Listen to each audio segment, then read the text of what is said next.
ನಮಸ್ಕಾರ ಸ್ನೇಹಿತರೆ, ನರ್ಸಿಂಗ್ ಇನ್ ಕನ್ನಡ ಯೂಟ್ಯೂಬ್ ಚಾನಲ್ಗೆ ಸ್ವಾಗತ ಸುಸ್ವಾಗತ. ಓಕೆ, ಈ ಒಂದು video important question BS nursing third semester microbiology and infection control including safety third semester RGHSಗೆ ಸಂಬಂಧಪಟ್ಟ ಹಾಗೆ. ಸ್ನೇಹಿತರೆ ನೋಡಿ, ನಿಮ್ಗಾಳೆ ಗೊತ್ತಿರುವಾಗ ಈಗಾಳೆ ನಾನು ನಿಮಗೆ ಅಡಲ್ಟ್ ಹೆಲ್ತ್ ನರ್ಸಿಂಗ್ ಅಂತಾರೆ AHN1 ಅಂತ ಏನು ಕರಿತೀನಿ, ಅದನ್ನು ನಿಮ್ಗಾಳೆ ಇಂಪಾರ್ಟೆಂಟ್ ಕ್ವಶನ್ ಅನ್ನೋ ಬದಲು ಭಾಳಷ್ಟು ಕ್ವಶನ್ಸ್ ಕೊಟ್ಟಿದ್ದೀನಿ. ಇಂಪಾರ್ಟೆಂಟ್ ಅಂತಲ್ಲ, ಭಾಳಷ್ಟು ಕ್ವಶನ್ಸ್ ಕೊಟ್ಟಿದ್ದೆ. ಏನಕ್ಕಪ್ಪ ಅಂತಂದರೆ ಟೈಮ್ ಇದೆ, ಇನ್ನೂ ಓದ್ಕೊಳ್ಳಿ ಅಂತಂದು. ಸೊ ಈಗಲೂ ಕೂಡ ನಿಮಗೆ ಮೈಕ್ರೋಬಯಾಲಜಿನೂ ಕೂಡ ನಿಮಗೆ ಸೇಮ್ ಇನ್ಫೆಕ್ಷನ್ ಕಂಟ್ರೋಲ್ ಅಂತ ಏನು ಕರಿತೀವಿ. ಸೊ ತೀರಾ ಇಂಪಾರ್ಟೆಂಟ್ ಕ್ವಶನ್ಸ್ ಈ ಒಂದು ವಿಡಿಯೋದಲ್ಲಿ ಕೊಡ್ತಾ ಇದ್ದೀನಿ. ನಾನು ಹೇಳ್ತಾ ಇದ್ದೀನಿ ತೀರಾ ಇಂಪಾರ್ಟೆಂಟು. ಮೊದಲಿಗೆ ಹೇಳ್ತಿದ್ದೀನಿ, ಪ್ಲೀಸ್ ಇಷ್ಟೇ ಓದೋಕೆ ಹೋಗ್ಬೇಡ್ರಿ. ಭಾಳಷ್ಟು ಕ್ವಶನ್ಸ್ಗಳಿದ್ದಾವೆ, ಇನ್ನೂ ಕೂಡ ಟೈಮ್ ಇದೆ ಬೇಜಾನು. ಭಾಳಷ್ಟು ಕ್ವಶನ್ಸ್ನ ರೆಫರ್ ಮಾಡಿ ಕ್ವಶನ್ಸ್ ಬುಕ್ನ ಓದ್ಕೊರಿ.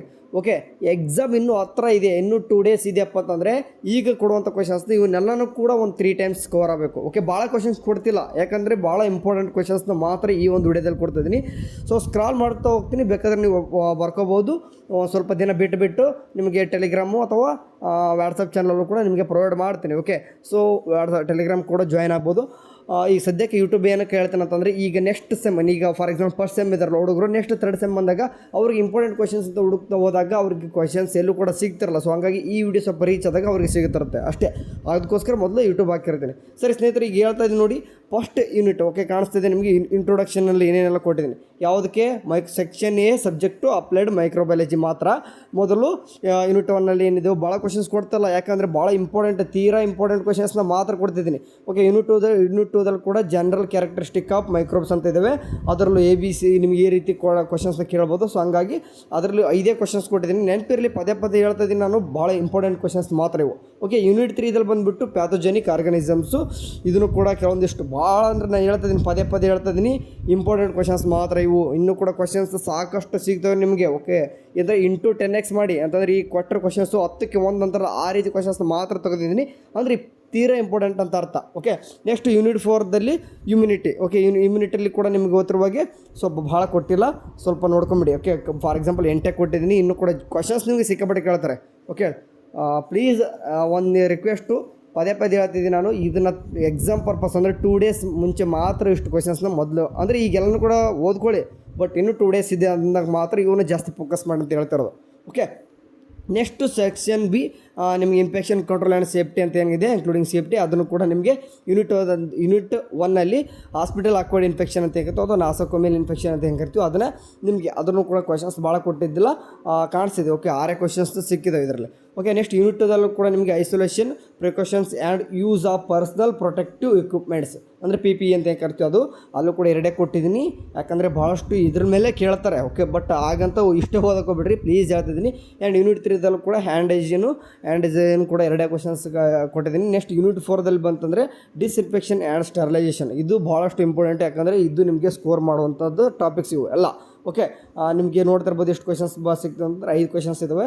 ಇಷ್ಟೇ 5 ಓದಬೇಕಲ್ಲ ಎಲ್ಲನೂ ಕೂಡ, ಯಾಕಂದರೆ ಇಲ್ಲಿ ಸ್ಟೆರಿಲೈಸೇಷನ್ ಡಿಸ್ಇನ್ಫೆಕ್ಷನ್ ಎಲ್ಲನೂ ಕೂಡ ಟೈಪ್ಸ್ ಕೂಡ ಪ್ರತಿಯೊಂದು ಕೂಡ ನಿಮಗೆ ಗೊತ್ತಿರಬೇಕು. ಓಕೆ, ಸರಿ. ನೆಕ್ಸ್ಟ್ ನಿಮಗೆ ಯೂನಿಟ್ 5ದಲ್ಲಿ ಸ್ಪೆಸಿಮನ್ ಕಲೆಕ್ಷನ್ನು ಕೂಡ ನಿಮಗೆ ಕಾಮನ್ ಆಗಿ ನಿಮ್ಮ ಕ್ವಶನ್ಸ್ ಕೇಳ್ತಾರೆ. ಸೊ ಹಂಗಾಗಿ ಅಲ್ಲೂ ಕೂಡ 2 ಅಂತಂದ್ರೂ ಕೂಡ ಅದರಲ್ಲೂ ನಿಮಗೆ ಬೈ ಬರ್ತವೆ. ಓಕೆ, ಅದರಲ್ಲೂ ಕೂಡ ನೀವು ಸಬ್ ಬೇಕಾದ್ರೆ ನೋಡ್ಕೋಬೋದು ನೀವು ಇನ್ನು. ಓಕೆ, ನೆಕ್ಸ್ಟು ಯೂನಿಟ್ 6ಅಲ್ಲಿ ಬಂದುಬಿಟ್ಟು ಬಯೋಮೆಡಿಕಲ್ ವೇಸ್ಟ್ ಮ್ಯಾನೇಜ್ಮೆಂಟ್. ಇದರಲ್ಲಂತೂ ಪ್ರತಿ ವರ್ಷವೂ ಕೂಡ 1 or 2 ಕ್ವಶನ್ಸ್ ಅಂದರೆ ತೆಗೆದಿರ್ತಾರೆ. ಸೊ ಹಂಗಾಗಿಬಿಟ್ಟು ಇದರಲ್ಲೂ ಕೂಡ ನಿಮಗೆ ಕಾಮನ್ ಆಗಿ 4 ಕ್ವಶನ್ ಇದ್ದಾವೆ. ನೆಕ್ಸ್ಟ್ ಯೂನಿಟ್ 7ದಲ್ಲೂ ಕೂಡ ಆ್ಯಂಟಿಬಯೋಟಿಕ್. ಓಕೆ, ಸ್ಟೆವಾರ್ಡಿಸಿಪ್ ಅಂತ ಇದೆ ನಿಮಗೆ ಚಾಪ್ಟರ್, ಅಂದರೆ 3 ಕ್ವಶನ್ಸ್ ಕೊಟ್ಟಿದ್ದೀನಿ. ಪ್ಲೀಸ್ ನೋಡಿ, ನಾನು ಹೇಳ್ತಿರೋದು ಪದೇ ನಿಮಗೆ ಆ್ಯಂಟಿಬಯೋಟಿಕ್ ಸೆನ್ಸಿಟಿವಿಟಿ ಟೆಸ್ಟಿಂಗ್ ಆಗಿರ್ಬೋದು, ಕೆಲವೊಂದಿಷ್ಟು ಅವ್ರ ಪ್ರೋಗ್ರಾಮ್ ಇರ್ಬೋದು, ಇವೆಲ್ಲನೂ ಕೂಡ ಇದಲ್ವಾ. ಸೊ ಅವನೇ ಮೇನಾಗಿ ಫೋಕಸ್ ಕೊಟ್ಟಿದ್ದೀನಿ, ಯಾಕಂದರೆ ಚಾಪ್ಟರ್ ಏನಿದೆಯಾ ಅದ್ರ ಮೇಲೆ ಕೇಳ್ತಿರ್ತಾರೆ. ಓಕೆ, ನೆಕ್ಸ್ಟ್ ಯೂನಿಟ್ 8ಅಲ್ಲಿ ಬಂತಂದರೆ patient safety indicators. Okay, so ಇದರಲ್ಲೂ ಕೂಡ ನಿಮಗೆ 4 ಕ್ವಶನ್ ಸಿಗ್ತದವ. ಆ್ಯಂಡ್ ಯೂನಿಟ್ 9ನಲ್ಲೂ ಕೂಡ ಬಂತಂದರೆ 1 ಕೊಟ್ಟಿದ್ದೇನೆ, ಯಾಕಂದರೆ ಇವು ಸ್ವಲ್ಪ ಅಂದರೆ ಕೇಳಲ್ಲ ಅಂತಲ್ಲ, ಪ್ರತಿಯೊಂದು ಚಾಪ್ಟರ್ ಮೇಲೆ ಕ್ವಶನ್ಸ್ ಕೇಳಲೇಬೇಕು. ಓಕೆ, ನೀವು ಫೋಕಸ್ ಮಾಡಬೇಕಾದ್ದು ಈ ಅಂತ ನೋಡಿ, ಈ ಸೇಫ್ಟಿ ನೋಡಿ. ಫಾರ್ ಎಕ್ಸಾಂಪಲ್ ಈಗ ಸೇಫ್ಟಿ ಪ್ರೋಟೋಕಾಲ್, ಅದರಲ್ಲಂತೂ ನಿಮಗೆ ಸಾಧಾರಣವಾಗಿ ಕ್ವಶನ್ಸ್ ಏನೇನು ಕೇಳ್ತಾರಂತ ಗೊತ್ತಿದ್ವಿ, ಅಲ್ಲಿ ಕೊಟ್ಟಿದ್ದೀನಿ ನೋಡಿ, ಕಾಣಿಸ್ತೀವಿ 4 ಕ್ವಶನ್ಸು. ಇಷ್ಟು ಕೂಡ ನಿಮ್ಗೆ ಇಂಪಾರ್ಟೆಂಟು. ಇಲ್ಲಿ ಒಂದು ಕ್ವಶನ್ಸ್ ಇದೆ. ನೆಕ್ಸ್ಟ್ ಯೂನಿಟ್ 11ನಲ್ಲೂ ಕೂಡ ಎಂಪ್ಲಾಯಿ ಸೇಫ್ಟಿ ಇಂಡಿಕೇಟರ್ಸ್, ಇವನು ಕೂಡ ಇಂಪಾರ್ಟೆಂಟ್ ಆಗ್ತದೆ. ಸರಿ, ಇಷ್ಟು ಕ್ವಶನ್ಸ್ ನಿಮ್ಗೆ ಏನಂತಂದರೆ ಕೊಟ್ಟಿದ್ದೀನಿ. ಇಷ್ಟೇ ಓದಬೇಕಂತ ನಾನು ಪದೇ ಹೇಳ್ತಲ್ಲ, ನಿಮ್ಗೆ ನೆನಪಿರಲಿ. 3rd ಸೆಮಿಸ್ಟರ್ ಸ್ಟೂಡೆಂಟ್ಸ್ಗೆ ಅಡಲ್ಟ್ ಹೆಲ್ತ್ ನರ್ಸಿಂಗ್ಗೆ ನಿಮಗೆ ಕ್ವಶನ್ಸ್ನ ಜಾಸ್ತಿ ಕೊಟ್ಟಿದ್ದೀನಿ. ಯಾಕಂದರೆ ಅವು ಇಂಪಾರ್ಟೆಂಟ್ ಅಂತ ಮೆನ್ಷನ್ ಮಾಡಿದ್ದೀನಿ. ಬಟ್ ನಿಮಗೆ ಎಲ್ಲನೂ ಕೂಡ ಥ್ರೋಡ್ ಸಿಲೆಬಸ್ ಕವರ್ ಆಗುವಾಗೆ ಕ್ವಶನ್ಸ್ನ ಕೊಟ್ಟಿದ್ದೀನಿ. ಬಟ್ ಇಲ್ಲಿ ಈಗ ಮೈಕ್ರೋಬಯಾಲಜಿ ಆ್ಯಂಡ್ ಇನ್ಫೆಕ್ಷನ್ ಕಂಟ್ರೋಲು ಇದು ಕ್ವಶನ್ಸ್ ಇವಾಗ ಏನಂತಂದರೆ ನಿಮಗೆ ಆಲ್ಮೋಸ್ಟ್ ಇದರಲ್ಲೇ ಈಗೇನು ಕಾಣಿಸ್ತಿದೆ ಇದರಲ್ಲಿ ನಿಮಗೆ ಇಡೀ ಕವರ್ ಆಗುತ್ತೆ. ಬಟ್ ಏನಪ್ಪ ಅಂತಂದರೆ ಫಾರ್ ಎಕ್ಸಾಂಪಲ್ ಈಗ ನಿಮ್ಗೆ ಯಾವುದಾದ್ರೂ ಆರ್ಗನಿಸಮ್ ಅಂತಂದರೆ ಪ್ರತಿಯೊಂದು ಆರ್ಗನಿಸಮ್ ಕೂಡ ಇಂಪಾರ್ಟೆಂಟ್. ಎಲ್ಲನೂ ಕೂಡ ಹಾಕಂತಂದರೆ ಒಂದು ಎಸ್ಸೆ ಕ್ವಶನ್ಸ್ಗೆ ಒಂದು 30 ಕ್ವಶನ್ ಆಗ್ತವೆ, ಅಂದರೆ ಅಷ್ಟು ಆರ್ಗನಿಸಮ್ಸ್ ಬರ್ತವೆ.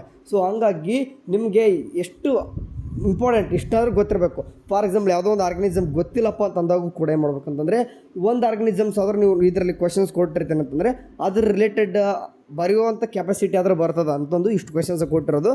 ನೆನಪಿರಲಿ, 1-2 ಡೇಸ್ ಮುಂಚೆ ಇದ್ದಾಗ ಮಾತ್ರ ಈ ಒಂದು ಫೋಕಸ್ ಮಾಡಿ. ಈಗ ಟೈಮ್ ಇದೆ, ಎಲ್ಲನೂ ಕೂಡ ಸಿಲೆಬಸ್ ಓದಿ ಮುಗಿಸ್ಕೊಳ್ಳಿ. ಓಕೆ, ಸರಿ. Thank you for watching. Have a next day. Bye.